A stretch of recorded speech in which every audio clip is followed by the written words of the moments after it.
Salut à toi, jolie âme qui a cliqué sur cette vidéo. Comment s'est passée ta journée aujourd'hui? Cette nuit, il fait frais. Il a plu tout à l'heure, une dizaine de minutes, avec des éclairs et un peu de tonnerre. Ça a suffi pour rafraîchir l'air. Ça fait tellement du bien. Ma fenêtre est ouverte, je vais l'ouvrir un peu plus tout à l'heure pour respirer le bon air qui sent la pluie. Une odeur qui calme le système nerveux. J'ai eu une impulsion subite tout à l'heure. J'ai pris mes stylos et j'ai commencé à dessiner sur le papier peint de mon salon. Ça m'a prise comme ça. Et puis j'ai eu envie de le faire. Et je l'ai fait.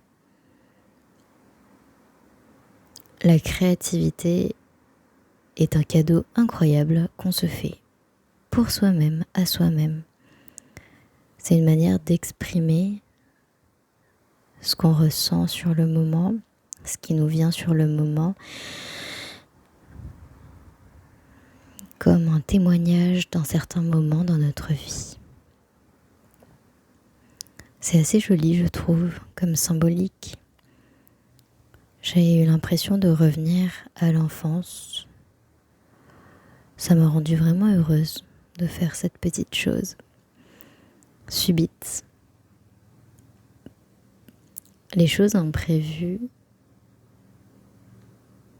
sont très libératrices, vous ne trouvez pas? Je sais qu'il y avait un moment dans ma vie où je ne me laissais jamais faire de choses spontanées.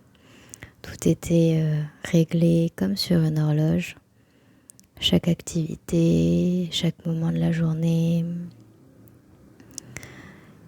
Puis tout s'enchaînait et comme un robot, je remplissais mes tâches. Je cochais les cases.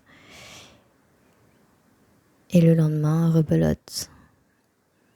Je me sentais comme sur une roue à 3000 à l'heure. Je ne savais plus m'arrêter.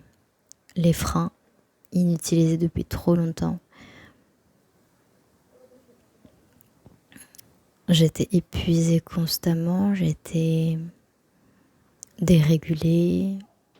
Mes hormones, c'était catastrophique. Donc je prenais du poids. Ma peau souffrait beaucoup. Je mangeais n'importe quoi. Je dormais mal. Je dormais plutôt par épuisement.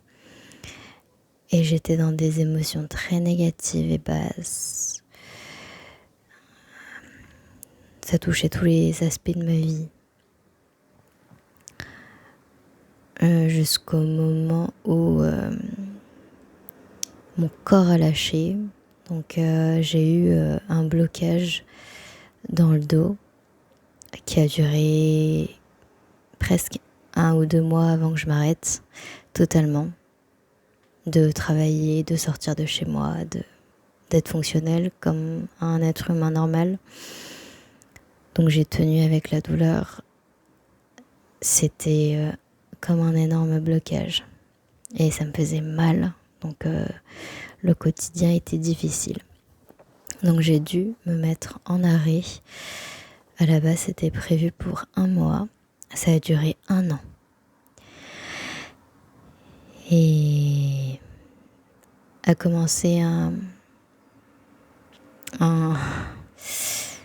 Waouh, je ne trouve pas le mot qui peut décrire ce qui s'est passé pour moi. Je dirais une descente aux enfers, qui était le résultat de mes propres actions et de ma propre responsabilité de la vie que j'avais menée jusque-là.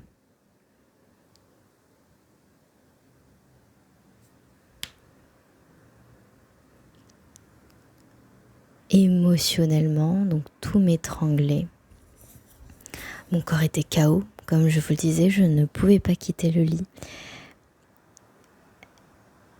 j'ai purgé ce que j'avais accumulé en moi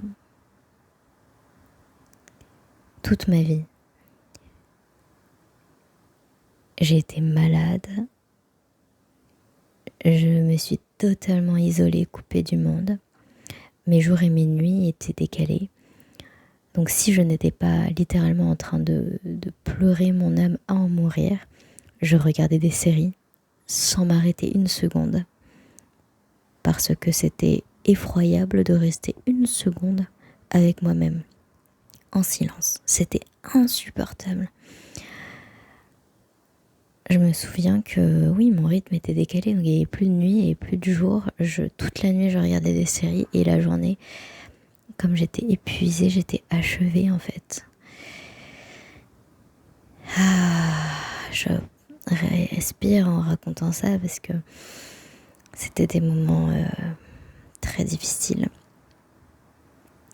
Ce que je peux vous dire, c'est que c'est grâce à ces moments que je suis en vie aujourd'hui. Et à ces moments, j'ai cru que je pourrais mourir. Je parle beaucoup de mort et de renaissance et du cycle continuel de notre vie sur cette chaîne. Et je peux vous dire que je l'ai vécu vraiment dans ma chair, dans mon corps, dans mon cœur, dans mon âme. Toutes les émotions que j'avais enfouies. J'allais dire enfuies, mais c'est aussi parce que je fuyais. J'avais peur. Et la peur me nouait le ventre. Jusqu'aujourd'hui, j'ai des fragilités au niveau de l'estomac et je sais que c'est le résultat de toute une vie à me serrer les intestins, à vraiment vivre dans un stress continuel, presque addictif. Donc, c'était une période très obscure, très douloureuse, pour laquelle j'éprouve aujourd'hui énormément de gratitude. Dans cette vie, j'ai failli mourir plusieurs fois. Et ces moments où j'étais à genoux, en train d'hurler de douleur, de peur, d'injustice, de rage. Et c'est à ces moments où pour la première fois de ma vie, j'ai appelé à l'aide.